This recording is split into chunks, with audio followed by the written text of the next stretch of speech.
Hello, welcome back to my channel, Georgia State Corruption. I hope y'all are doing well. This is my second video. I just uploaded my first video on this new YouTube channel. In any event, I wanted to pick up where I left off and go a little deeper. My first brush and experience, let me back up for a second. Unless or until you have been affected by government corruption on whatever level and you've been harmed, it's really hard to identify and relate with what people have gone through.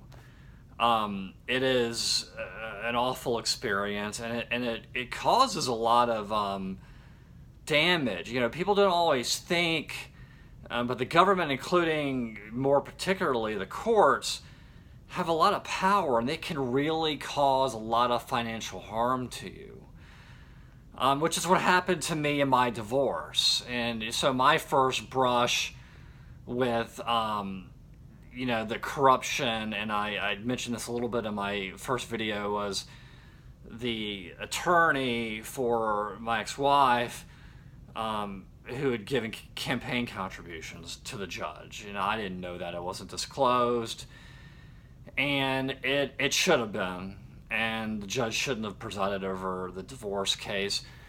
But even beyond that, the judge denied my request for, you know, temporary financial support, alimony. The court did what's called abuse their discretion. That's basically when the court blows off really important information. You're like, wait a minute, this is like super important.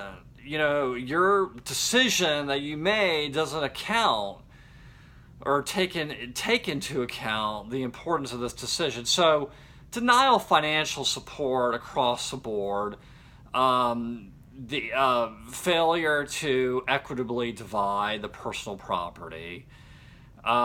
Georgia, the state I'm in, is an equitable distribution state.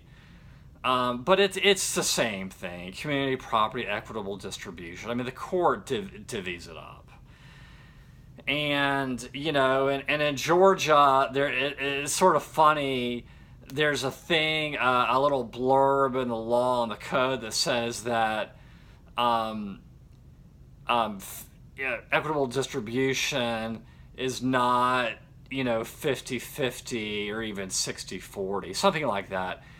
And then I was like, because the court didn't equitably divide my property, the property at all, and I was like, well, you know what, the legislator should add to the code section that it's also not 100-0. So no temporary support, no alimony, no equitable distribution of the property, dismissal of special requests that I had made, and I'll get into that a little deeper. You know, awarding attorney fees without going through the procedural hurdles. And so, and there are other YouTubers that talk about this, but basically a court has power over you in the case until they lose it, right?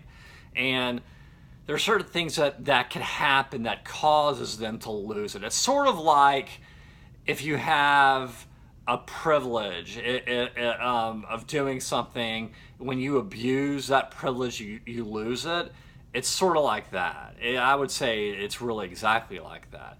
And so if the court violates procedural rules, you know, with regards to service and notice and all these other things, and they're complicit in fraud on the court, they allow people to misrepresent or omit critical information, or if they deny a party due process or equal protection, which is what happened in my case, then the court loses jurisdiction. And so any orders they issue after that are void.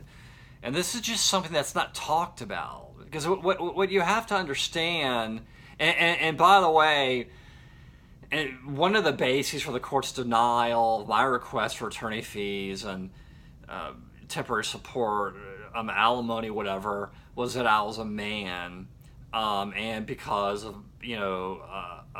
my professional background, and which is ridiculous, and that's this was an activist judge, Clarence Seeliger is his name, and he's in the DeKalb County Superior Court. What a bad person, just a bad person.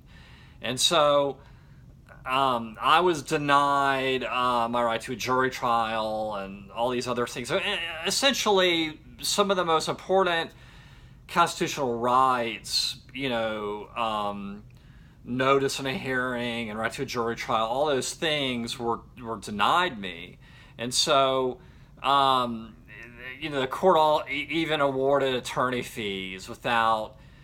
You have to have a hearing, and the other lawyer has to provide documentation, and the judge is like, sure, whatever you want.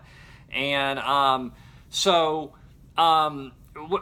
I was saying a minute ago is what you have to understand is that the laws, the state laws and the federal laws, were created by people a long time ago who had nothing but the best intentions. And the intention of every law, civil or criminal, is for the public welfare and the public good. And this is an issue that's coming up. I'm not going to get political. I'm open-minded. I'm not partisan. I believe I look at the person, okay? And this issue. There's an issue that comes up during every Senate confirmation hearing, and that's the judges come forward and the senators ask them during, if they're nominated to the bench or U.S. Court of Appeals, or in the case of Kavanaugh, the U.S. Supreme Court. Are you going to follow case precedent? It's called stare decisis. A lot of their terms, Latin terms. And they always say yes, but they never do. And I mean, it's and I haven't even gotten into the federal stuff. I'm talking about the county stuff. I'm gonna expand to the State Bar of Georgia and the federal court and the U.S. Court of Appeals. And as a person, whether you work in the legal field or not, no one likes to mix it up with a judge. You just don't.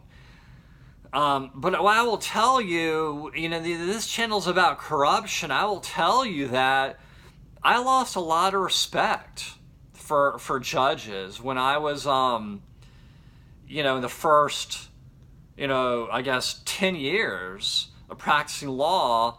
I went before a lot of judges who I thought were great, and never had a problem. The superior courts are just really bad. It's not just Georgia, but one of the sneaky things they'll do is the and it's kind of ironic is that the courts aren't getting as much money as they once were, and so they'll take any opportunity to deny you a jury trial because it costs money. The jury coordinator and sending out the jury summons, and costs money, and the court would rather just screw someone and deny them their Seventh Amendment right to a jury trial, and instead save some money. So when it affects them, the financial stuff, they'll take action. But God forbid if you're a party before the judge, they don't care. And so these people that created the law, it was brought about by people that actually experienced problems. That's how it works. Someone has experiences, something bad happens, and the person's like, hey, we should create a law. That's how it happens. So, for instance, in my state, there is a criminal law. It's a felony, okay? And it's basically when the judge acts in a tyrannical manner. When the judge is like, screw the law, screw case precedent, I'm going to do what I want. And they act in a tyrannical and oppressive manner. It's a felony. That's what happened. That's what's happened to me in every court that I have had issues in. Since my divorce, and what happened is when you, and by the way, and both men and women should know this, and it's not a gender thing. It can be for any partner, any partnership or wherever marriage is legal or whatever. That one of the main things the court's supposed to do in a divorce is to effectuate economic justice. That's, in other words, make sure that people that it's fair. It doesn't have to be perfectly fair, but it's got to be relatively fair. You can't, like in my case, my ex-wife ended up way up here and I was way down there. So if it's like a seesaw and you have someone that weighs 300 pounds, or 5 pounds who's all the way up here, and it's like, I don't weigh 300 pounds, but in an analogy, I'm like really heavy and I'm way down here, and it's supposed to be relatively equal and fair, and so